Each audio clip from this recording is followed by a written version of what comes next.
Welcome to Luca and Miguel. Enjoy the video. In this video, I will show you how to make delicious chocolate strawberries using an easy method. First, gather your ingredients and tools to ensure a smooth process.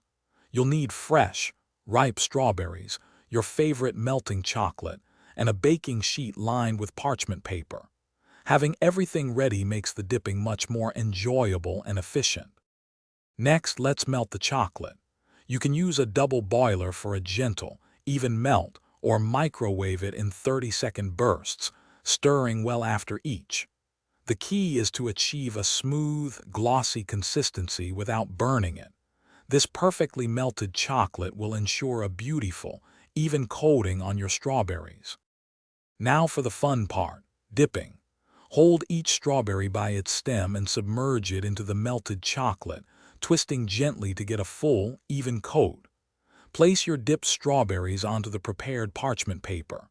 If you wish, add sprinkles, nuts, or a contrasting chocolate drizzle before the chocolate begins to set. Finally, it's time to let your creation set.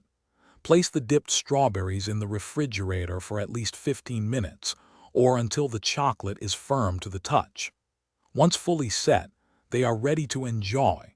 Store any leftovers in an airtight container in the fridge to maintain their freshness and deliciousness. Thanks for watching and please subscribe. It's the best investment you'll ever make.